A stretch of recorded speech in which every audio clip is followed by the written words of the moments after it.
안녕하세요. 자, 오늘은 수능 완성, 유형 연습에 나와 있는 고전 시가거든요. 남도진의 낙은 별곡에 대해서, 전문까지는 아니지만, 거의 전문에 가까운 부분을 같이 한번 보려고 합니다. 요 작품은요, 사실은 올해 5월 모의고사에 나왔던 작품이죠. 그죠? 올해 5월 모의고사에도 요 앞부분이랑 마지막 결사 부분이 모의고사에 실려 있었는데요.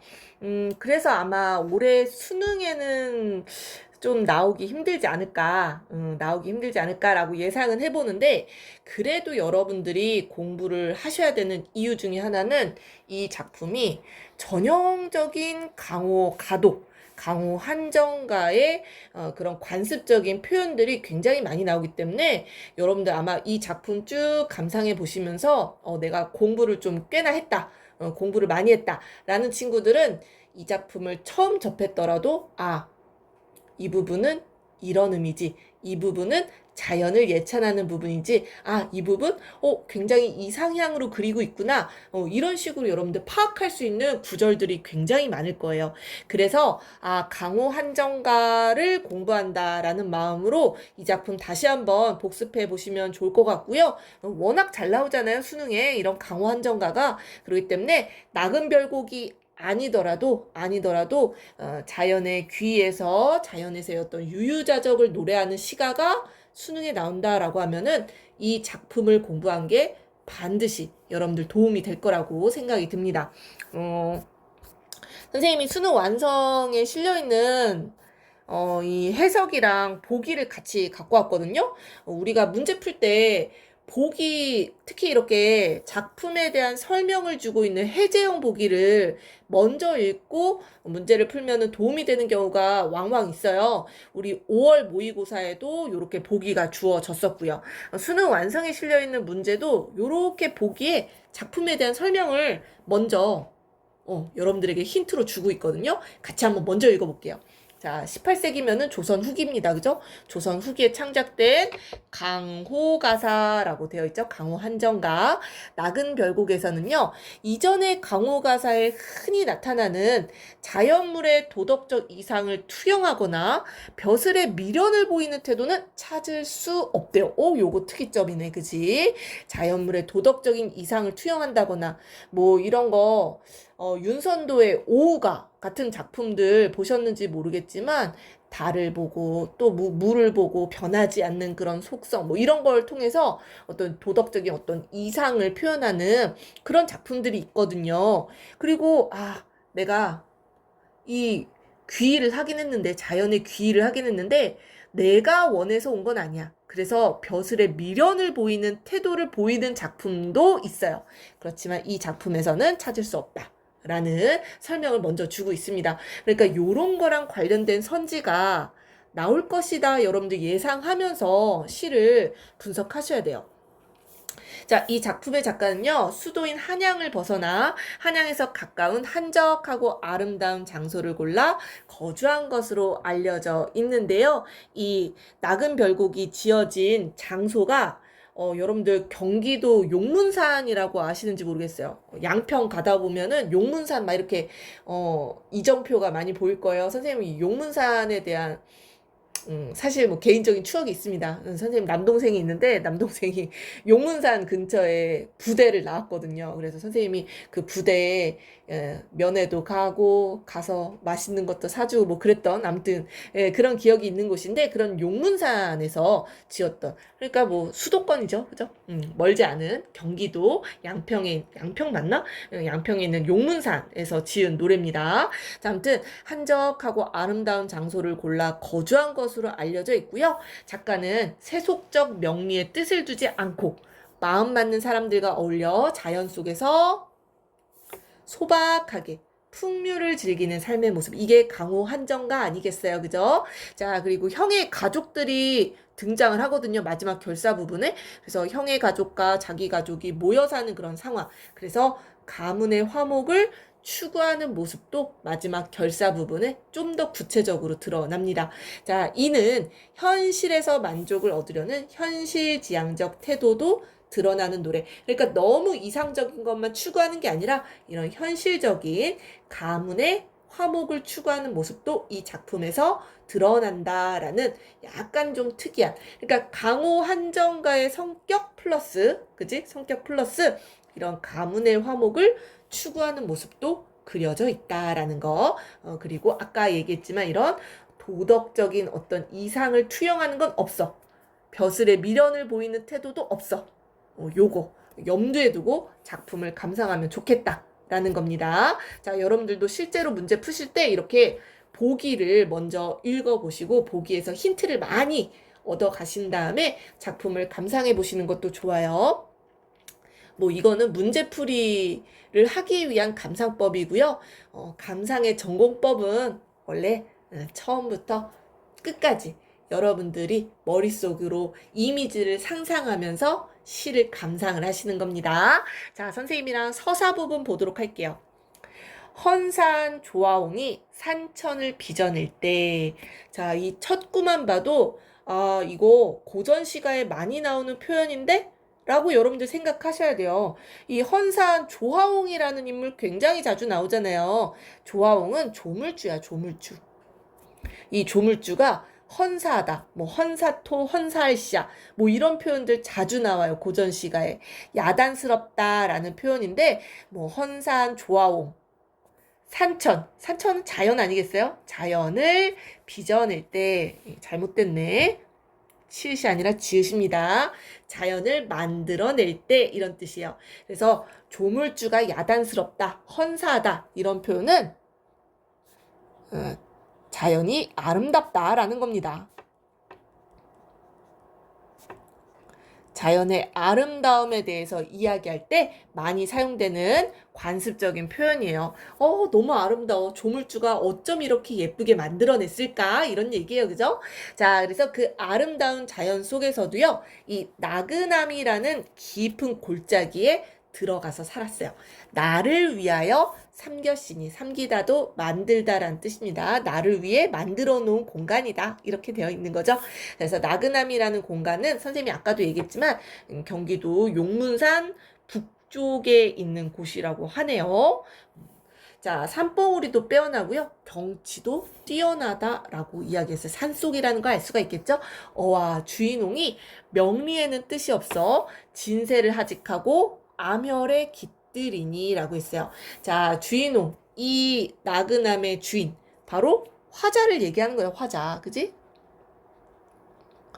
화자 자기 자신을 주인옹, 이 옹이라는 게 늙은이 옹자예요. 그래서 이 늙은이, 자기 자신을 그냥 가리키는 말입니다. 이 자연의 주인인 이 늙은이를 늙은이가 명리의 뜻이 없다. 명리라는 게 뭐예요? 어떤 이름을 떨치고 어떤 이익을 얻는 뭐 이런 게 세속적 가치를 얘기하는 거겠죠. 자, 그래서 선생님이 속세와 관련된 시어들은요 이렇게 세모로 표시를 해놨습니다.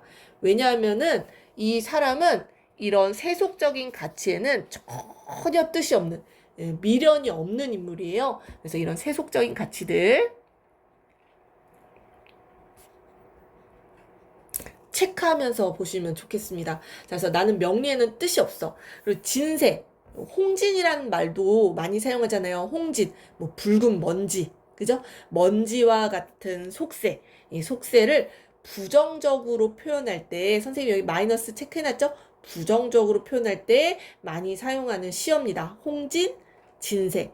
필수 어휘예요. 여러분들 뜻 알고 계셔야 됩니다. 자, 그래서 이 속세를 하직하고 빠이빠이 하고 암혈에 깃들이니, 암혈이라는 게 이제 산속 자연이라고 보시면 됩니다. 이 자연 속에서 이제 살아가겠다라는 얘기요. 자연 속에서 이제 살아가려고 하니까 내 생애가 참 담백해. 분수이니 상관하랴라고 했어요. 이거 서리법입니다. 내 분수로구나 라는 얘기예요. 내 분수로구나. 어떤 정서, 어떤 태도 느껴지세요? 바로 내 삶에 대한 만족감. 우리 네 글자 딱 떠올라야 되겠지, 그지? 분. 바로 안분지족. 나의 분에 만족하면서 살아가는 거죠. 또는 뭐 안빈낙도 뭐 이렇게 봐주시면 될 것 같습니다. 자, 그래서 화자. 명리의 뜻이 전혀 없고요. 이 자연 속에서 안분지족하며 안빈낙도하면서 은거하는 삶을 살고 있는 화자. 이렇게 체크하시면 되겠습니다. 자, 그 다음 부분 계속해서 이어서 보시면요. 농환제라고 하는데 이렇게 제로 끝나는 게 누구의 집 또는 뭐 서재 뭐 이런 거를 의미하는 건물이더라고요. 그래서 농환제라고 하고요. 이 화자 그러니까 이 작가가 남도진이잖아요. 이 남도진이 이 집의 당호를 호로 사용했다라고 하더라고요. 그래서 농환제 남도진 뭐 이렇게 우리가 부를 수 있겠습니다. 아무튼 이 화자의 집이요. 자, 이 화자의 집은요, 맑은 창가에 이 주역을 점검하니 자기 집에서 이제 주역을 읽어보는 거예요. 주역이라는 거 한 번쯤 들어보셨죠? 이거 책 이름입니다. 어떤 책이냐면은 어떤 우주의 어떤 원리를 쫙 설명해 놓은 그런 책인데요. 자, 이 자연 속에서 책 읽으면서 유유자적 한가롭게 지내는 거예요. 자, 이 주역을 읽어봤더니 소장진퇴는 성운이 밝아 있고 낙천지명은 경계도 깊었시라 라고 하대요.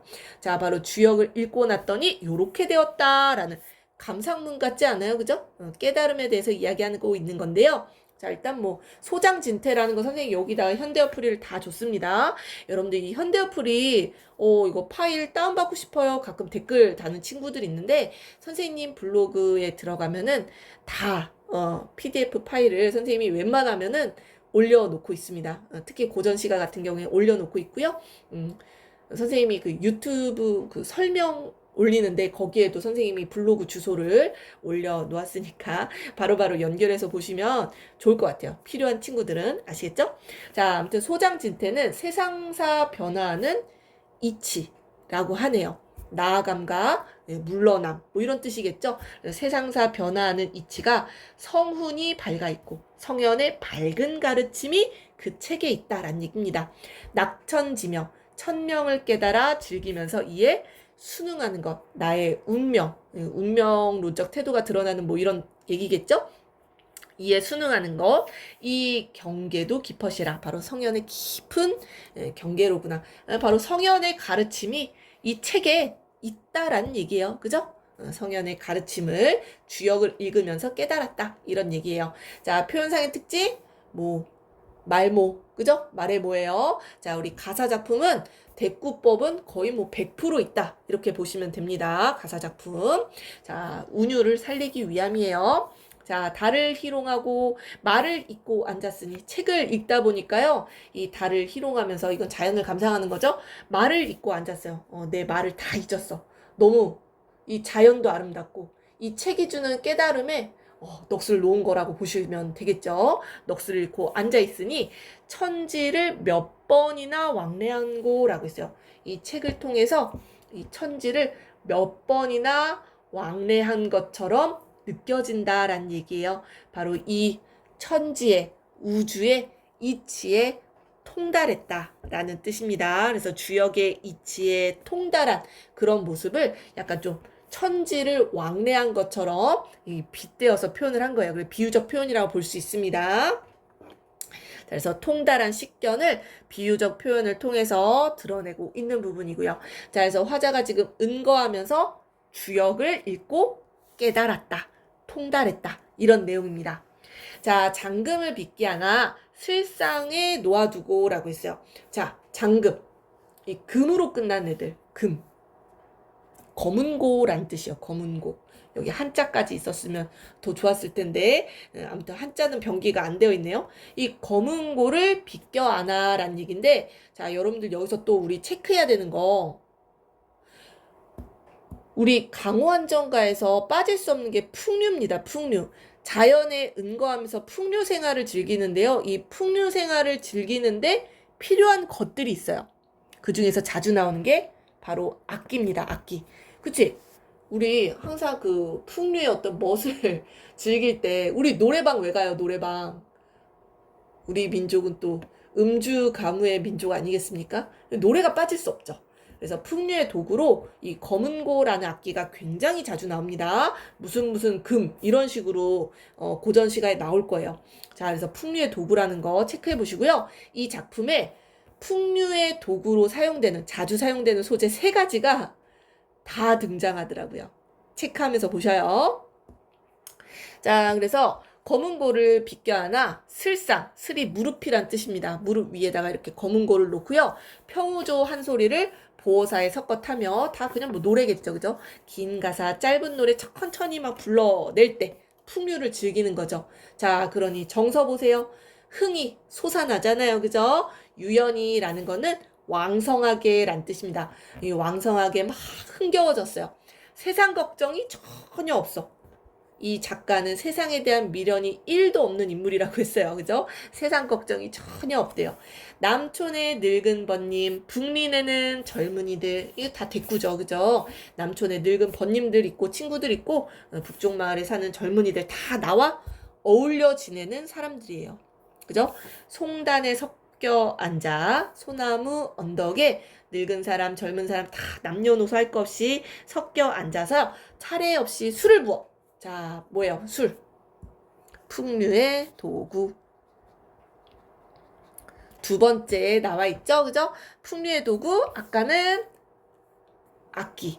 두 번째는 술입니다. 술이 또 풍류의 멋에서 또 빠질 수가 없는 게 술이죠. 여러분들은 아직 미성년자이기 때문에 모르겠지만 우리 1년 뒤에 고3 학생들 1년 뒤에 자 아무튼 풍류의 멋을 너무 즐기시면 안 되고 적당히 즐기셔야 됩니다. 적당히. 자, 아무튼 두세 잔을 기울이고 무슨 말을 하옵나니 앞눈에는 벼가 좋고 뒷내는 고기가 많대. 이거 다 대꾸네, 그지? 춘산을 비운 후에 미궐도 살쪘다네 라고 이야기를 했다라는 겁니다. 자, 이 부분 선생님이 벌써 그죠? 큰 따옴표로 묶어놨죠.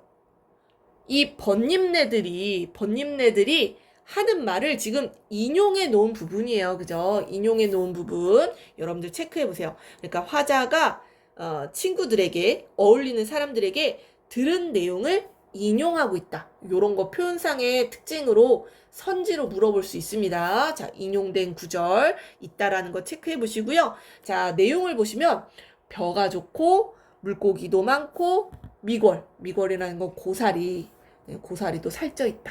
뭐 이런 얘기예요. 굉장히 이 자연, 이 용문산 근처가 풍요롭다라는 거 알 수 있겠습니다. 먹을 게 굉장히 많네요. 그죠? 풍요롭다. 그러니까 화자의 삶은 어떻다? 만족감을 느낄 수밖에 없는 거지. 그지? 화자의 만족감, 삶에 대한 만족감 드러나고 있다. 이렇게 보시고요.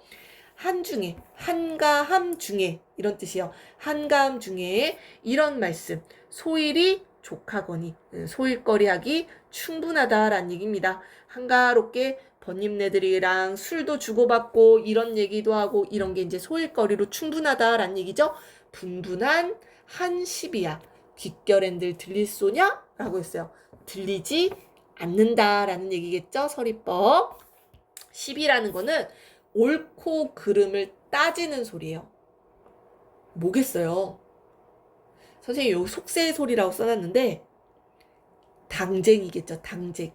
조선 후기에 당쟁이 엄청나게 심했잖아요. 그죠? 서로 막 다투는 그 소리. 정치권에 지금도 그렇지 않나요? 그죠? 지금도 어떤 정치 뉴스 같은 거 뭐 이렇게 찾아보면은 굉장히 시시비비가 많잖아요. 그죠? 그런 속세의 소리. 귓결엔들 들릴 소냐? 이 자연에서는 들리지 않는다. 라는 겁니다. 자, 그래서 여기까지 또 나누어서 볼게요. 천명에 순응하여 속세일에는 전혀 관심을 두지 않고 자기의 삶에 만족하는 그런 화자의 모습 우리가 엿볼 수 있겠습니다. 자, 그 다음 부분 볼게요. 자, 해당화 깊은 곳에 낚대를 메고 내려갔어요. 자, 세 번째 풍류의 도구. 낚싯대입니다. 이 조선의 선비들은요, 그 중국의 강태공이라고 이 낚시를 잘했던 그 어떤 사람이 있거든요. 그 강태공을 굉장히 은거하면서 사는 삶의 어떤 표본이라고 해야 되나? 따라하고 싶어 했어요. 그래서 낚대를 메고 낚시를 하는 게 아니라 풍류를 낚았다. 라고 표현을 합니다. 자, 그래서 세 가지 도구 여러분들 기억해 주세요. 낚싯대, 술, 그리고 검은고, 이런 악기, 이런 게 다 화자의 풍류 생활을 나타내어주는 도구입니다. 수단이라고 보실 수가 있어요. 자, 그래서 낚싯대를 메고 내려가는데요. 어부사 한 곡조를 바람결에 흘려 불러 목동의 피리 소리에 넌지시 화답을 했어요. 목동이 피리를 불면 자기가 노래를 불러주었다. 뭐 이런 얘기겠죠?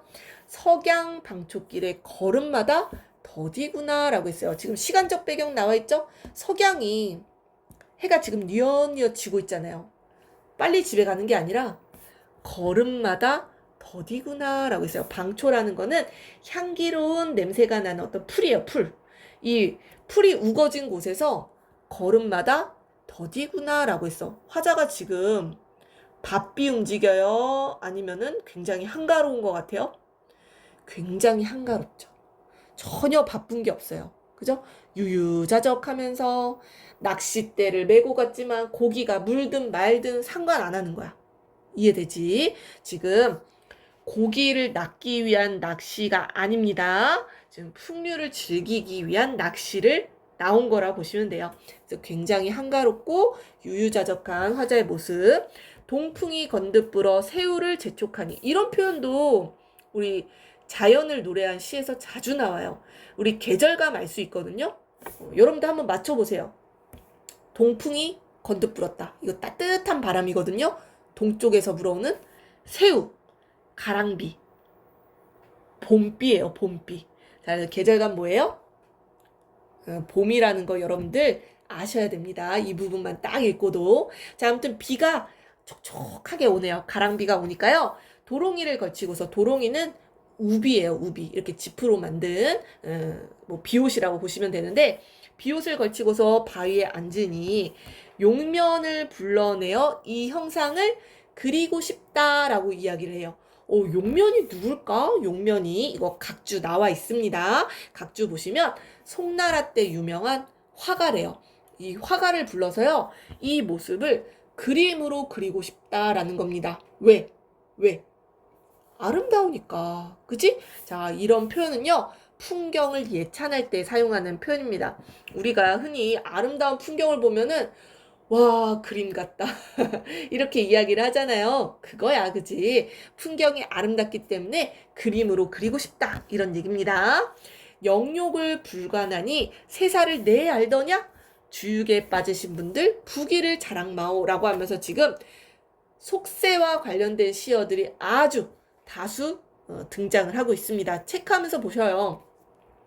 영욕을 불관하니 라고 했어요. 영욕을 불관, 상관하지 않는다라는 거겠죠? 세상, 뭐 세상이 내 알더냐? 나 상관하지 않겠다. 이런 얘기, 서리법.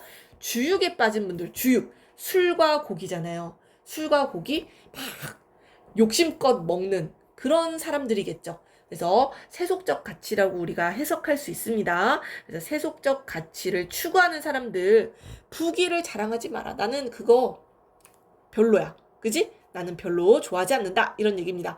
그러면서 여름날 더운 길에 홍진간에 분주하며 겨울밤 추운 새벽 대루원에 서성이는 사람들. 자, 요 부분 내신 시험 나온다. 내고 싶은 부분이에요. 이게 약간 빗댄 표현인데 해석을 공부한 친구들만 할 수 있는 부분이라고 생각이 들거든요. 보시면 일단 대꾸가 되어 있고요. 여름날에 더울 때 이 홍진, 선생님이 아까 진세 얘기할 때 홍진이란 말도 자주 나온다고 했죠. 이 홍진은 붉은 먼지라는 뜻이에요. 이 속세를 붉은 먼지는 끼어 있으면 앞이 잘 분간이 안 되거든, 애들아. 그렇기 때문에 홍진이라는 표현은 이 속세를 부정적으로 바라볼 때 굉장히 자주 나오는 시어예요. 그래서 이 홍진간에 분주한 사람들. 잘 생각해봐봐. 화자는 지금, 화자의 삶은 분주해요? 한가해요? 그쵸. 화자의 삶은 지금 굉장히 한가롭습니다. 유유자적하고요. 근데 분주한 사람들, 속세에서 분주한 사람들, 화자와 대비되는 사람들이라고 볼 수 있겠죠? 또 겨울에는요, 추운 새벽에 대루원에 서성이니라고 했어요. 대루원이라는 것도 밑에 각주가 달려 있습니다. 이 대루원이라는 게 각주에 뭐라고 좀 더 자세히 나와 있냐면은, 이른 아침에 대궐로 들어가려는 사람이 대궐문이 열리기를 기다리던 곳이라고 하네요. 그러니까 일할 게 너무 많아. 일할 게 너무 많으니까 새벽부터 지금 오픈런 하려고 기다리고 있는 거야. 이해되시죠? 오픈런. 여러분들 오픈런 해보셨나요? 선생님은 뭐 롯데월드 오픈런 뭐 요런 거 정도 열심히 했는데 이 사람들은 일하느라고 그지? 일하느라고 대궐문 앞을 서성인다라는 얘기입니다. 자, 그래서 요 두 줄 묶으세요. 요 두 줄 묶으셔가지고요. 굉장히 바쁘고 고달픈 벼슬아치들의 삶이 지금 요렇게 드러나고 있는 겁니다. 대꾸도 되어 있죠. 대꾸라고 볼 수 있죠. 여름날에는 이렇고 겨울날에는 이렇고 대꾸를 사용해가지고요. 분주하고 고달픈 벼슬아치들의 삶을 그리고 있습니다. 자, 그래서 자네는 좋다고 하지만 내 보기에는 참 괴롭구나라는 얘기예요. 너희 진짜 괴롭게 사는구나. 왜 그렇게 바쁘게 사니? 뭐 이런 거겠지? 자, 그러면서 나의 삶에 대해서 들어보래요. 자, 와, 이거 감탄사예요. 어아 이런 거. 내 신세를 화자. 그지? 이 내 삶을 내가 말해볼 테니까 한번 들어봐라 라는 얘기예요. 자, 이번에 삼복의 날이 더우면 배구선을 높이 들고 풍령에 기대 다리 펴고 누웠으니 편안한 이 거도 그 누가 겨를 쏘냐라고 했어요. 자, 지금 아까 여름날 나왔잖아. 이거랑 딱 연결되는 거야. 삼복의 날 더울 때. 삼복이 뭔지 아시죠? 초복, 중복, 우리 며칠 전에 말복이었잖아요. 그죠? 아주 더울 때 나는 어떻게 지내냐면은 배구선. 이 선자가 부채예요, 부채. 부채를 높이 들고 풍령, 바람이 쫙 부는 곳에 기대어서 다리를 펴고 누웠으니 너무 편안해. 나는 분주한 게 없어. 그 누가 겨를 쏘냐라고 했어요. 이거 서리법이죠. 내가 최고다라는 얘기입니다. 그 누가 나랑 비교할 수 있겠느냐 이거 뭐야 갑자기 말이 안 나오네. 내가 최고다 이런 얘기입니다. 내가 가장 편안한 삶을 산다 뭐 이런 얘기예요. 그래서 여름날이랑 관련된 게 요렇게 나오고요. 겨울밤 나와야 되겠죠. 여기 동지 나오네. 동지가 가장 밤이 길 때가 동지 아니겠어요? 아이고 잘못 표시했다. 요렇게 연결되는 겁니다.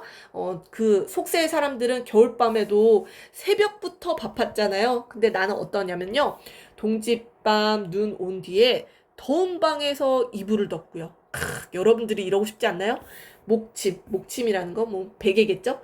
베개에 나무로 된 이 베개를 돋아배고 해가 돋도록 늦잠을 자요. 편함도 편하시고 나는 너무 편해. 늦잠 자고. 고단함이 있을 소냐? 없다란 얘기입니다. 그래서 서리법 사용이 됐고요.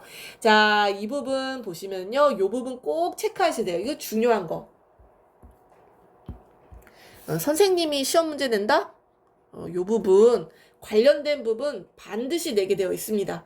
자, 지금 분주하고 고달픈 벼슬아치들 속세, 그지? 또는 속세인들, 속세의 사람들의 삶과 누구의 삶? 화자의 삶. 굉장히 한가롭고 유유자적하고 막 늦잠 자도 뭐라고 하는 사람 없고 여러분들 수능 끝나고 나서 홀가분한 몸이 되면 여기서 포인트는 홀가분하냐? 홀가분한 몸이 되면요. 퍼지도록 잘 수 있습니다. 퍼지도록. 선생님도 수능 끝나니까 사실 그동안은 쭉 공부하느라 선생님 같은 경우에는 늦잠을 잡은 적이 없었거든요. 진짜 뭐 늦게 잡았자 뭐 9시? 뭐 이랬는데 수능 끝나고 진짜 9시가 넘도록 막 늦잠을 잡은 거예요. 처음으로. 좀 신기했어요. 그 경험이. 선생님의 경험이 여러분들도 이해가 안 되실 수 있지만 근데 그 경험이 굉장히 신기했고 시간이 이렇게 남아돌 수 있나? 뭐 이런 것도 느꼈던 것 같아요. 그때 막 그래서 알바도 하고 막 이랬는데 아무튼 자 이렇게 대조되죠. 삶의 모습이 여러분들 고3의 삶과 수능 끝난 후의 삶 뭐 이렇게 생각을 해주시면 되겠습니다. 자 그래서 자기의 삶이 어떠하냐 굉장히 만족하고 자부심도 있고 이해되시죠? 속세인들의 삶과 화제의 삶을 지금 대조해 놓고 있다. 이 대조를 통해서 자신의 삶에 대한 자부심을 드러내고 있다. 반드시 기억하세요. 중요한 포인트 되는 부분입니다. 자, 보시고요. 삼공이 귀타하나. 이것도 자주 나오는 시어야, 얘들아. 눈에 익어야 돼. 삼공이라는 게 뭐 영의정, 좌의정, 우의정 그거 아니겠어요? 가장 높은 벼슬을 얘기합니다. 가장 높은 벼슬이 귀하다 하지만 나는 별로 아니 바꾸리라. 이런 내 삶이랑 바꾸지 않겠다라는 겁니다. 뭐뭐 하리라 이거 뭐예요? 의지적 태도를 나타낼 때 사용하는 종결어미죠. 값으로 따진다면 만금인들 당할 소냐? 만금도 필요 없다라는 얘기예요. 만금. 많은 돈이겠죠. 그죠? 보리밥 맛들이니 팔찐미가 부럽지 않고 헌 배옷이 알맞으니 비단을 가져 무엇할까? 비단도 필요 없다. 이런 얘기입니다. 여기도 계속 대조 또는 대비 시어들 여러분들 체크할 수 있겠죠? 보리밥도 약간 소박한 생활, 자연에서의 어떤 그지? 안분지족을 나타내는 그런 삶을 나타낼 때 자주 나오는 시어예요. 나는 이 보리밥으로 만족하는 거야. 그냥 헌 배옷 입으면서 사는 거야. 그러니 팔찐미가 부럽지 않고 팔찐미는 뭐 이렇게 아주 진수성찬으로 차려놓은 그런 밥상을 얘기하는 거겠죠? 그게 부럽지 않고요. 비단도 부럽지 않다. 이런 얘기입니다. 자, 그래서 이 속세 벼슬아치들의 삶과 대조하여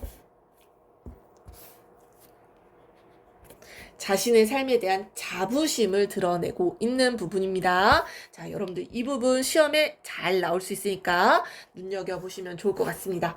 자, 중략된 부분이 아주 짧은 부분이 중략됐는데 거의 전문 본다고 생각하시면 돼요. 자, 마지막 이제 결사 부분 한번 이어서 쭉 보도록 할게요. 자, 여기서는 이제 공간 이동들이 나올 건데 얘들아, 선생님이 이렇게 초록색으로 표시한 이 지명들이 보이시죠? 이게 그 나그남, 그러니까 용문산 주변에 아주 훌륭한 경치를 뽐내는 곳들입니다. 명소고요. 뭐 팔절탄이라고도 불리더라고요. 또는 뭐 일곡팔경이라고 해서 아름다운 경치 8군데를 제시를 하고 있습니다. 본문을 세어보면 8군데가 다 나오진 않고 7군데 정도가 제시가 되어 있더라고요. 아무튼 얼마나 아름다운 경치가 묘사가 되어 있는지 우리 같이 한번 보도록 할게요. 자, 공간이동 체크하면서 보셔요. 공간이동. 자, 옥류폭. 폭은 폭포. 그죠?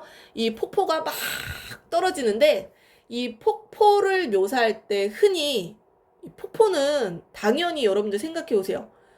이렇게 정적인 이미지겠어요? 동적인 이미지겠어요? 폭포가 떨어지는데 당연히 동적인 이미지겠지. 그래서 시에서도 굉장히 역동적으로 묘사를 합니다. 노한 물살, 화가 났다 이렇게 표현했잖아. 화가 나가지고 물살이 돌을 박차면서 막 떨어지는 거야. 굉장히 역동적인 이미지 머릿속에 떠올리셔야 되고요. 하포의 명월줄을 옥반에 굴리는 듯 은고리 수정염을 난간에 걸었는 듯 뭐뭐 하는 듯 요거 비유적 표현이라고 보셔야 되고요. 대꾸도 되어 있어요. 하포의 주라는 게 구슬입니다. 구슬. 아름다운 구슬이겠죠? 그죠? 마치 달처럼 맑은 그 구슬이 옥쟁반에 또로로로로로로 굴려가는 듯이 지금 폭포가 떨어진다라는 얘기예요. 은고리로 수정염을 수정염 이것도 굉장히 자주 나오는 시인데 이런 거 알아야 되더라. 수정으로 만든 염 발입니다. 이 발이 뭐냐면은 그 문에 걸어놓는 뭐 요즘에는 뭐 많이 없지만 옛날 뭐 중국집 짜장면집 같은 데 가면은 요렇게 문에 걸려 있어가지고 이렇게 제치고 들어가야 되는 게 있어요. 그게 발입니다. 근데 그 수정으로 만들었다라니까 굉장히 예쁜 그지? 수정염 이거 고전 소설에도 잘 나와요. 이것을 난간에 걸어놓은 듯 반짝반짝반짝반짝 폭포의 모습이 아름답다라는 얘기입니다. 이 폭포의 모습이 아름답다. 옥류폭의 아름다. 이 아름다움을 비유적 표현을 통해서 드러낸 거라고 보시면 되겠고요. 이 티끌 묻은 긴 각근을 타경호에 씻어내니. 자, 이번에는 옥류폭에서 타경호로 호수겠죠, 그죠? 자, 공간이 이동됐어요. 여기가 너무 맑은가 봐. 맑아서 티끌 묻은 긴 각근을 씻어내고 싶다라고 하네요. 이 티끌은 어디에서 묻은 티끌이겠어요? 그쵸? 우리 아까 진새, 홍진 이런 표현 보셨죠? 속새. 속새에서 묻은 그 티끌, 먼지 뭐 이런 거겠죠. 그거를 여기에서 씻어내고 싶다란 얘기예요. 그러면서 귀 씻던 옛 할아비 자네 혼자 높을 쏘냐? 라고 했어요. 자, 이거 고사 인용된 부분이에요. 자, 이 부분도 사실은 굉장히 관습적으로 사용되는 표현이기 때문에 여러분들 귀를 씻었다? 소부, 허유 그 얘기를 딱 떠올렸으면은 고전시가 공부 많이 한 겁니다. 공부 많이 하신 거고요. 소부와 허유라는 은둔자의 아이콘들이 있어요. 중국 사람이죠. 당연히 중국의 고사를 많이 인용하니까요. 이 그중에 허유라는 인물이요. 이 뭐지? 갑자기 얘기하기가 갑자기 말이 안 나오는데 이 허유라는 사람이 그 각주를 보시면은 그 중국의 아주 옛날 시대에 요임금이 다스렸던 시대의 사람입니다. 이 요임금도 굉장히 태평성대를 일으켰던 아주 훌륭한 성군이거든요. 근데 이 요임금이 이 자기 이제 임금 자리를 양위하려고 허유라는 사람을 찾아가요. 이 사람이 굉장히 훌륭한 사람이다 소문을 들었겠죠. 그래서 이 사람에게 내 임금 자리를 양위하고 싶다 이렇게 얘기했더니 허유가 아니 더러운 소리를 들었다 하면서 강가에 가가지고 그 귀를 씻었다라고 해요. 그래서 이 임금 자리도 마다한 그런 인물이다라고 해서 이 은자의 아이콘으로 우리가 굉장히 자주 고사에 나오는 인물입니다. 아무튼 귀 씻던 옛 타라비는 이 허유에 대한 얘기예요. 그 허유처럼 내가 속세에 대한 욕심이 없다라는 것을 바로 허유라는 인물의 고사를 인용해서 강조하는 거라고 보실 수 있겠죠. 자네 혼자 높을 쏘냐? 아니야. 나도 속세를 멀리하는 은둔자로서의 어떤 자부심을 드러내는 부분이라고 보실 수가 있겠습니다. 자, 반곡천으로 가볼까요? 자, 반곡천으로 가보면요. 긴 구비가 초당을 둘렀으니 드넓은 저 강물아 세상으로 가지 마라. 왜 갑자기 가지 말라고 하는 거지? 자, 드넓은 저 강물아 부르고 있죠. 도노법, 의인법 사용된 거라고 보시면 되겠죠? 사용된 거라고 보실 수 있겠고요. 반곡천아, 너 세상으로 가지 마라. 속세로 가지 마라. 이런 얘기요. 왜? 그 뒤에도 내용이 이제 이어지는데요. 뒤에 읽고 나서 설명을 하겠습니다. 자, 연사의 막대를 짚어. 연사라는 거는 여기 밑에 설명해놨죠. 그죠? 안개가 낀 모래톱에 막대를 짚고 무릉계로 내려갔어요. 이 이름만 들어도 약간 무릉도원 딱 떠오르시지 않으신가요? 이 그만큼 아름다운 곳일 거예요. 무릉계. 여기도 이제 천이 있는데 양안에 나는 도화 붉은 안개가 자욱하다라고 했어요. 그쵸? 이 무릉하면은 또 같이 세트로 오는 게 복사꽃이에요. 이 도화꽃.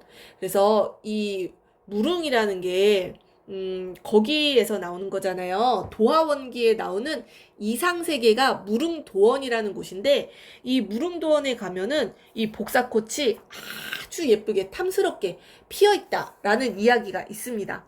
그래서 이 양 안에 양 언덕에 이 도화꽃이 막 흩날리는 거야. 얼마나 아름답겠어요. 그 붉은 꽃잎이. 그래서 붉은 안개가 자욱하다라고 표현했어요.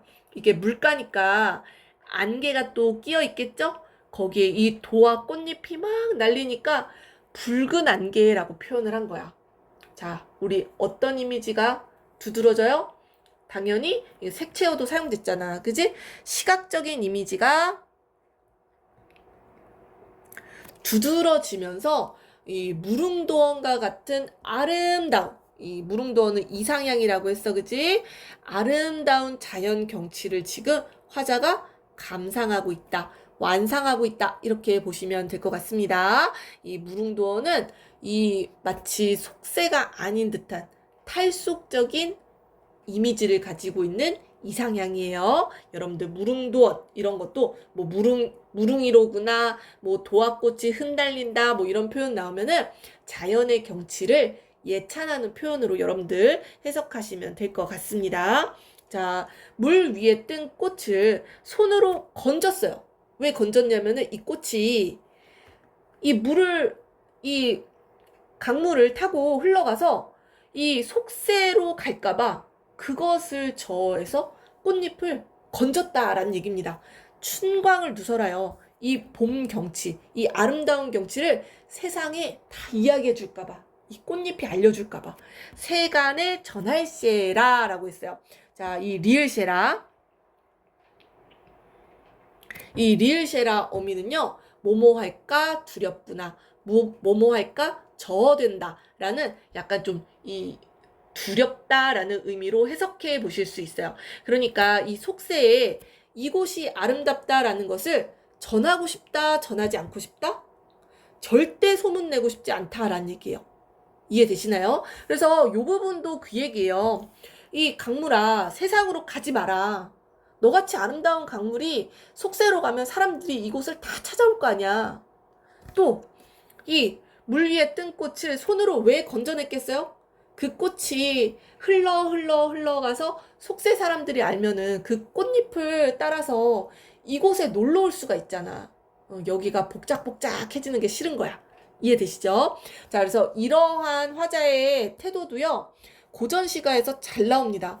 이 자연 경치를 혼자서만 완상하고 싶은, 혼자서만 만끽하고 싶어 하는 그런 마음을 노래하는 시가들이 굉장히 많아요. 이거는 달리 얘기하면은 이 세속의 더러움이 자연에 때묻지 않기를 바라는 그런 마음으로도 우리가 해석할 수 있습니다. 그래서 선생님이 이런 심정, 어떤 정서를 노래할 때 자주 이야기하는 게 맛집 이야기를 하거든요. 맛집? 맛집뿐만 아니라 요즘에는 워낙 사람들이 어디 갔다가 여기 너무너무 좋더라 라고 하면은 막 그 영상 찍어가지고 릴스든 쇼츠든 요즘에 굉장히 많이 올리잖아요. 그죠? 뭐 어디 계곡. 아, 이 계곡 정말 뭐 무료고 주차도 잘 되고 서울에서 가깝고 막 이러면서 인스타 막 릴스에 막 자주 올라온단 말이에요. 그런 사람들은 그 아름다운 곳을 모두와 공유하고 싶은 사람이고요. 이 화자는 정반대라고 생각하시면 돼요. 정반대. 그죠? 많이 알려지면은 안 좋아. 그지? 북적북적하고 나 혼자 지금 마음껏 즐기고 있는데 사람들 많이 오면은 굉장히 귀찮아질 거 아니에요. 예, 그겁니다. 자, 여러분들 그런 마음을 이해하시면서 감상하시면 좋을 것 같아요. 그래서 이 화자는 선생님 생각에 인스타 안 할 것 같아요. 그죠? 자, 아무튼 혼자 즐기고 싶은 그런 마음을 노래했다, 이런 얘기입니다. 자, 단구를 넘어들어 언덕을 넘어가가지고요, 자연뇌를 지나갔어요. 자연뇌. 이것도 강물인가 봐요. 이게 여울. 약간 폭이 좁아지는 물이 세차게 흐르는 그곳이 여울입니다. 아무튼 자연뇌를 지나갔어요. 향로봉 나무 난개 햇빛에 비치었다. 이 봉우리겠죠? 봉우리에 나무 난개 햇빛에 쫙 비치는 모습 감상을 했고요. 자, 구변담으로 가볼게요. 구변담도 연못입니다. 연못. 그러니까 구변담의 고인물이라고 했잖아요. 이 연못이야. 자, 이런 연못, 이 못을 또 아름답다라고 표현할 때 비유적 표현으로 요거 많이 사용합니다. 거울처럼 맑구나. 너무 맑아서 내 얼굴이 다 비치는 거야. 이해되시죠? 거울처럼 맑구나. 너무너무 맑은 연못이다. 이런 얘기입니다. 자, 그리고 강호안정가의 예 빠지면 섭해요. 속세이즌 저 백구야. 자주 나오죠?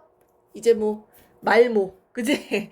자, 말의 모에. 자, 이 백구는요, 갈매기입니다. 여기 갈매기라고 안 써놨네. 이 물가기 때문에 이 물가에 사는 이 갈매기가 종종 등장을 해요. 강화안전가에.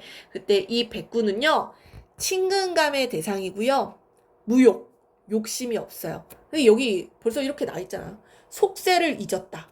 속세에 대한 욕심이 없다. 이런 얘기야. 그래서 화자가 무라일체를 느끼는 대상으로 많이 등장을 합니다. 굉장히 관습적인 표현이고요. 이 작품에서도 마찬가지입니다. 너와 내가 벗이 되어. 벌써 그지? 친근감 딱 느껴지잖아. 그지? 너와 내가 벗이 되어 물가에 논일면서 세상을 잊자꾸나 라고 했어요. 물가를 논일면서 이 갈매기와 무라 일체되는 거죠. 갈매기와 함께 속세를 잊고 싶구나 라는 얘기입니다. 너와 나와, 뭐 너라고 표현했으니까 이거 의나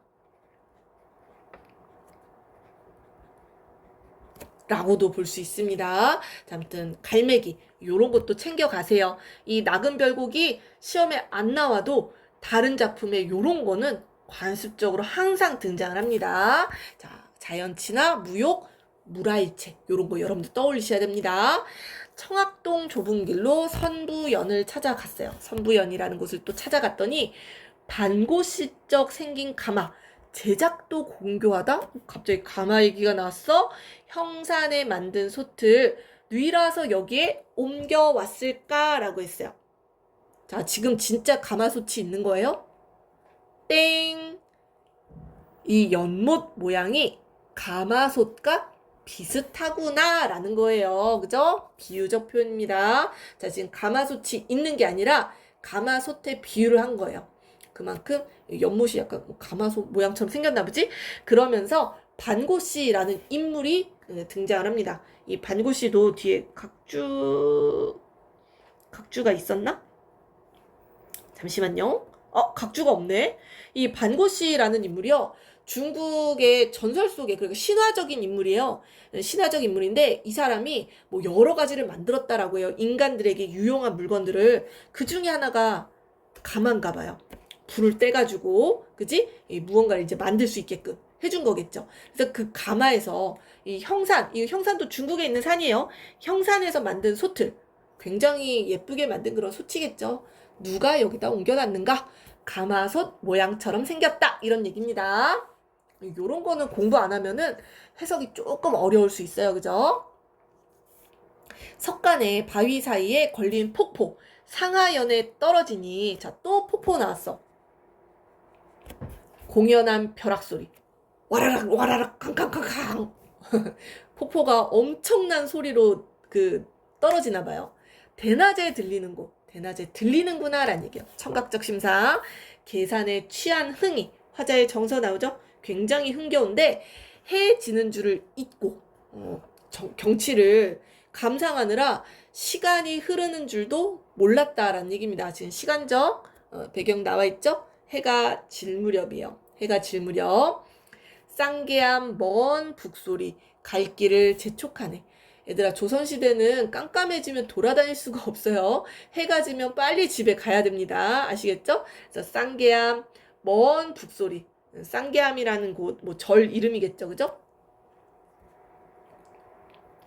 절이 먼 곳에 있는데 거기에서 들리는 북소리가 청각적 심사, 갈 길을 재촉하는구나 라고 했어요. 자, 그래서 퉁소에 봄을 담아 유교로 돌아오니, 이 교가 무슨 교, 다리 얘기할 때 그 교자예요. 그래서 버드나무가 뭐 이렇게 흐드러지게 뭐 있나 보죠? 그 다리를 건너서 집에 돌아왔다 이런 얘기입니다. 이해되시죠? 서산의 상쾌한 기운이 사이당에 이어졌구나 라고 했어요. 자, 사이당 드디어 이 화자의 형이 등장합니다. 사이당이요, 뒤에 하나 더 나오는데 형의 집에 있는 서재 중에 하나인가 봐요. 그래서 형 집으로 돌아왔다. 이런 식으로 여러분들 보시면 되겠죠. 자, 그래서 나그남 주변에 여러 장소를 쭉 이동하면서 봄의 경치를 감상하고 형 집으로 돌아왔다. 이렇게 봐주시면 될 것 같아요. 자, 이제 얼마 안 남았어요. 여러분들 잘 따라오고 계십니다. 자, 요만큼 남았다. 요만큼. 자, 마지막 부분, 결사 부분 볼게요. 아까 가족의 화목, 뭐 이런 내용 있었잖아요. 자, 마지막 결사 부분에 나옵니다. 어와 감탄사라고 했죠? 아, 우리 형님. 형님이 등장하네? 환정이 전혀 없어. 뭐가 전혀 없다라는 걸까? 자, 환정도 각주에 나와 있어요. 세속적 가치를 의미하는 시어입니다. 벼슬을 의미하는 시어인데요. 벼슬을 하고 싶어하는 마음이 전혀 없어. 공명을 사용하고 공명, 이름을 떨치는 게 공명 아니겠어요? 다 세속적 가치에 해당이 됩니다. 자, 우리 형님 어때요? 화자와 가치관, 삶의 자세가 매우 유사하다. 이렇게 보실 수가 있겠죠? 형도 속세가 싫어서 지금 자연에 은거하고 있고요. 나도 지금 은거하고 있어요. 삼조과로 돌아오니. 삼조과가 바로 형님의 또 서재 중에 하나입니다. 삼조과로 돌아오니 형제가 함께 자연에서 은거 생활을 하고 있네요.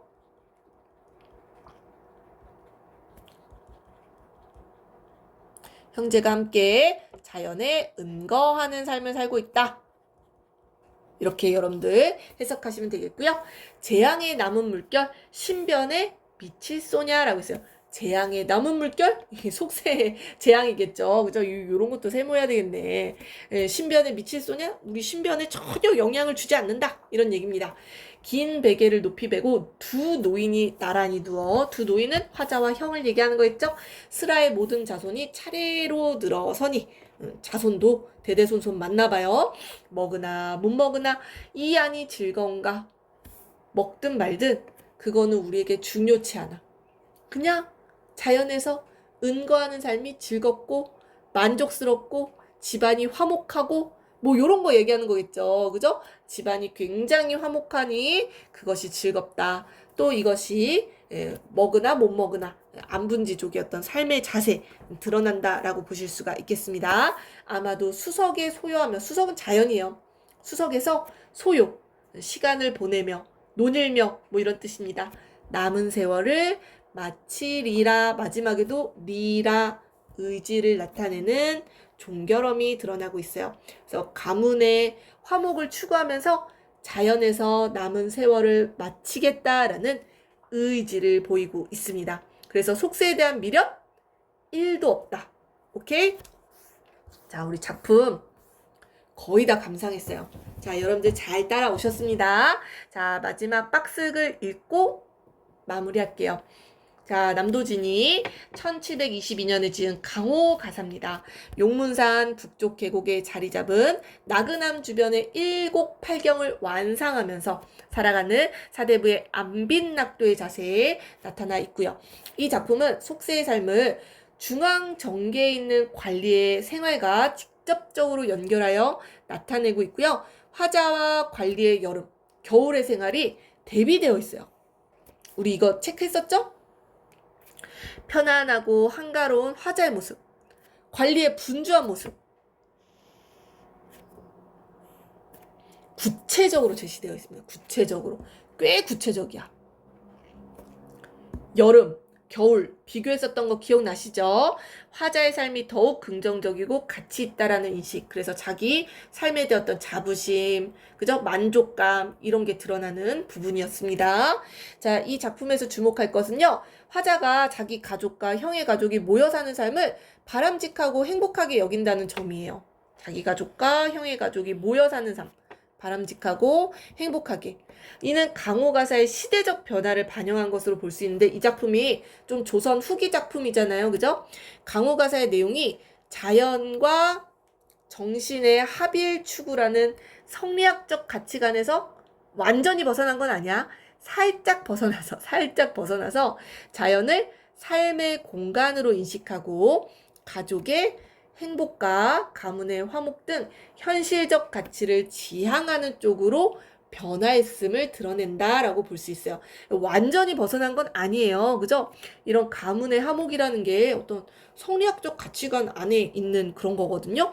그치만 너무 이상적인 걸 추구하는 것에서는 조금 더 현실적인 내용으로 바뀌었다라는 설명입니다. 여러분들 이해되시죠?